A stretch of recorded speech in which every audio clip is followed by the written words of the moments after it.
I am LaShawn Spivey Angeletti. I am the Dream Cultivator, and I am excited about being not only an educator, a child advocate, but I'm also a supporter of parents. I am a facilitator. My job is not to make you feel pressure or make you feel any kind of way judged, or I'm not Judge or Judy. I don't have heaven or hell to put you into or keep you out of. But I'm a supporter of all things childlike, all things that pertain to encouraging people for us to live out our biggest dreams, our biggest aspirations. So I got something. This is Freaky Friday. And I have a list of things I'm supposed to be doing, but I remember I made a commitment. I said I was going to be checking in on this countdown to the book release, and I slipped yesterday. So that means I got to do two things at once. So I'm going to give you guys a message. I want to tell you about something that I hold dear to me. And I'm going to make it a little bit freaky, so prepare yourself. Y'all been seeing me looking crazy all week. So I'm about to fix this, and somebody going to be like, what? LaShawn, you done lost your mind. So let me tell you about this. You guys know we have a lot of positive things out. I'm trying to encourage girls, especially girls of color, about their identity, about loving themselves, about being encouraged and being comfortable in their skin. And like the brown skin girl, best thing in the world. Y'all know that. Beyonce then jumped on a little African song and killed it, slayed it, and blew up that song. Well, we know that a lot of women of all colors, but especially our young black girls, they have some really hard times with complexes. And so I want to tell you a little story, because in the book, I break down information and give people encouragement about how to do different things. And then I'm transparent. I tell some stories and things that I've experienced and went through intentionally so that I can show you that I'm relatable. I get it. I get what you're going through. I see that there's people there, but I can't see your name. So hi, you can give me a little thumbs up or something so it'll pop up your name and I can see who you are. But I want to tap into this because it was something as an educator for 18 years that I bumped into all the time in the classroom. Hey, all right, I see you. Thank you for the thumbs up. I bumped into all the time kids having a hard time with embracing who they are. You know, we have children that are being bullied and bullies that are being bullied and kids taking their lives. They're literally wanting to die and having the ability to kill themselves at just astronomical proportions right now. We got kids really leaving the earth upset. Hi, Elsa, I see you. Upset about living because of the way they view themselves and the way others make them feel about themselves. So as an educator, one of my things that I held dear was being completely transparent. Hey, hi, Auntie, I see you. Is being transparent and letting kids know, listen, I love me, and I need you to be able to see the God in you to love you. And it doesn't even matter what you look like, where you come from, but you know, our society makes you feel some kind of way if you're not a size 7 and all of this. And one of our things for our little girls is this. It's our mane, it's our crown.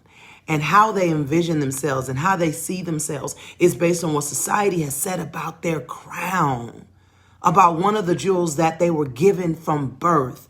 I don't care what you say, this is your crown. And we can decorate it how we choose. If I wanted to hang to my kneecaps because I want to, so be it. If I wanted to be shaved off and have spikes, so be it. It is your crown.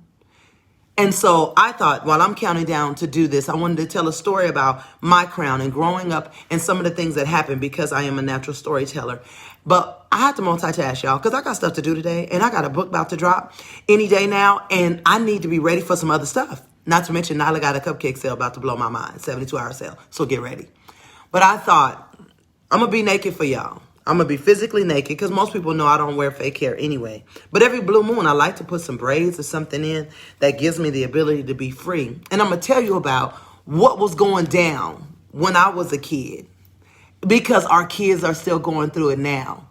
So my hair was almost to my elbow growing up. So I would get, are you mixed? Are you Mexican? Are you this? Are you that? All these questions, judging who I am, what all of my gifts and talents they would label just because they want a definition of my crown.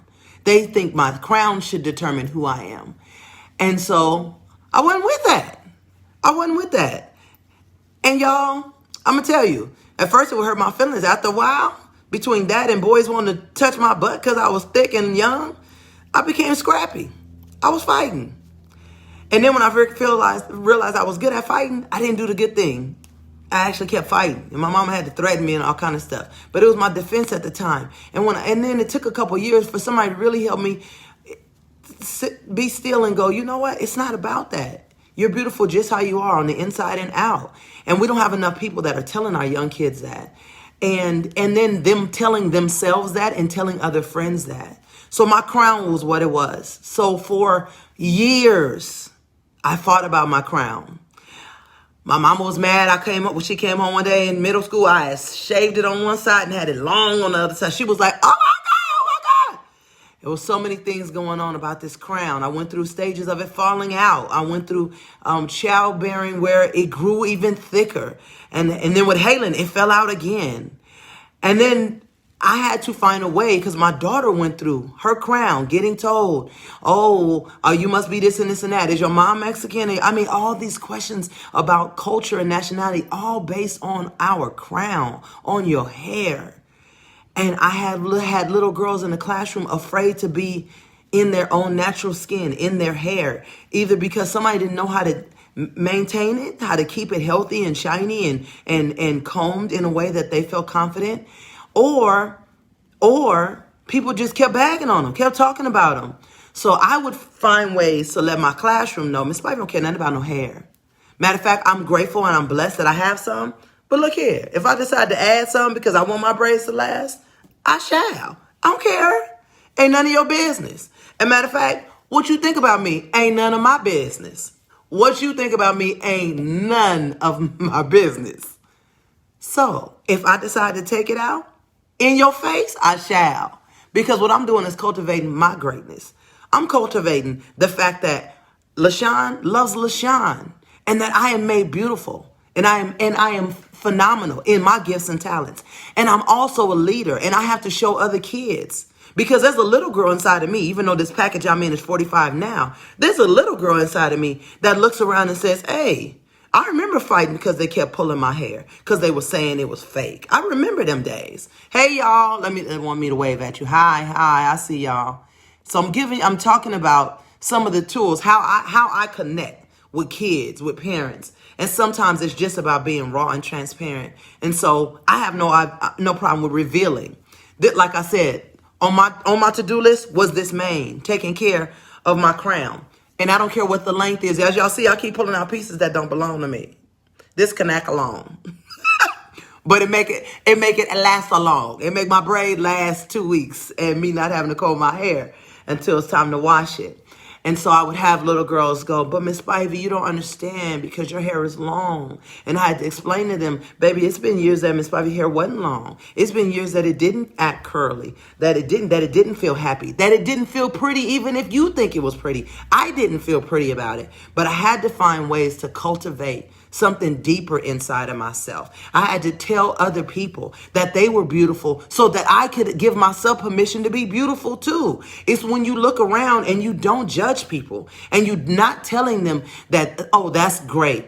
You can't look at your kids and highlight the fact that the one with hazel eyes, and you better stop pretty eyes. Don't nobody, even when you're saying it in a derogatory way, the kid who don't have hazel eyes is feeling some kind of way. How are you instilling positivity in that? Do you know that you can be slaying these babies even in your pot? I'm sorry, I can't talk to her. Do you know that you can really be setting these babies up for a fall just because they were thinking that they had to define themselves by what somebody else said was beautiful, and they haven't seen you feel beautiful enough to say you are beautiful. You are beautiful just how you are, with your kinky coily hair, with your thin hair, with your short hair, with your no hair. Your crown is not just the hair. It's all of the gifts that come inside that magnificent brain that the hair is stimulating from. It comes with all of the gifts and talents that God put in your eyes, that he put into your walk, your talk, your swag. So as I release these pieces of synthetic Kakalon and I let that real LaShawn loose, it's a lot, y'all. And a lot of people assume that because it's a lot, I feel some kind of way. But this don't always feel like a glory. As a matter of fact, let me help y'all out even more. Because, see, I started this with a filter on purpose. And without my new I'm 45 years old glasses. Let me put these back on so that I can read what you're saying. Oh, look, and they want to give me hazel eyes. That's cute. But let me show y'all. Let me show you something real quick. Let me take this sucker off of here. Because y'all need to know. This is what the babies need to see. They need to see you being you, just the way you were made. They need to see your glory being as long, as short, as coiled, as nappy, as thin, as straight, as freckle face, blonde hair, blue eye. They need to see you be you. And you stroke you knowing you are, I am enough. I am more than enough. As a matter of fact, I'm too much for a whole lot of somebodies. But those are the messages that our kids need to not only hear, but they need to see you living it. They need to see you walking in that glory of being proud, of taking your braids out, my Pocahontas out, my synthetic out, my Cacaline, on straight up Facebook Live. I don't care. I can't care about that. Because if I worry about this, then I allow it to become the filter in which I live through, and I'll never know who I am. Man, it ain't worth it, y'all. Be you. Be all of you. Be glorious in being you. You can handle this. Thank you, Auntie. Thank you. You beautiful too. And guess what? The more you feel like this, the more you can impact other people, the more we can change lives, because we have our children out here taking their own lives, y'all, because of what they classmates are saying or doing to them. How can we change that? How can we impact that? We have to be able to speak it. We have to be able to live it. We have to be able to show people that it's real. And then we have to be able to bag it up, put that sucker in the trash can. And if I want to get some more synthetic, I can do it because I say so. Not because you're giving me a permission to have longer hair. I can do what I want to. I'm in my skin and I'm living it and I'm loving it. And that's what your babies need to see. They need to see you be free just like that and being comfortable. All right. So you guys, I'm so excited. Thank you for your support. The book is dropping. You better be paying attention, because when it comes, it's coming fast, and I'm going to make it ignorant. I'm going to make it so much fun. And there are lessons in there, and there's some freebies coming. Hey, Sequoia, there's some freebies coming. You're going to get some lessons that I pull out of this main just for you. And for your grandbabies. If you got grown-up kids, gifted. You got nieces and nephews, gifted.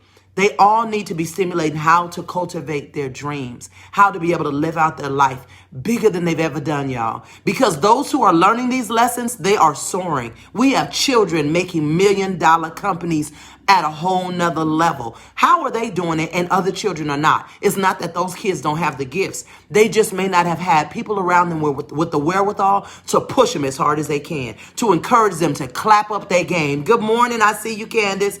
To clap up their game and have them encouraged. You can do this, and so can they. I am not a parent of an entrepreneur by accident. She said that it was she wanted it, and I said, go get it. Let's do it. It is not by accident, and neither is yours.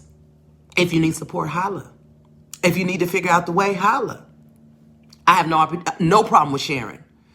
But when you see it drop, the house her dragon built is not a cartoon. It is about a foundation that God blessed me to walk through with 20 years as an educator and 22 years of being a parent. That's not including all the other umbrellas that I've been blessed to have, and the degrees and the classes and courses up under that, and the world knowledge that's come with it. But I give you guys some nuggets in there to do some amazing things. So I want you to be able to give it to somebody else and remind them that your crown, your glory, from your hair, from your mind, from your soul, is amazing just how it is. Our job is to cultivate it, to water it, to make the seeds grow, to make it amazing. And we have the power to do it.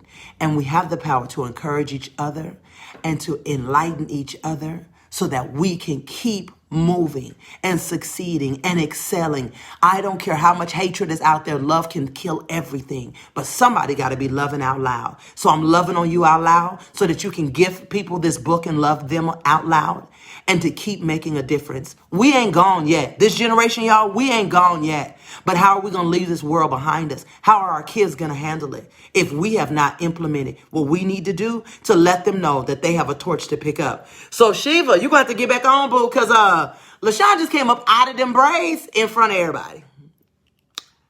And I wish somebody would ask me. Did you do that? I sure did. I sure did. They might be purple next week. Why? Because I say so. Because I am living me. All right? Y'all keep being positive. Keep being excited. Keep cultivating your dreams. And I'll continue to cultivate these. God bless y'all.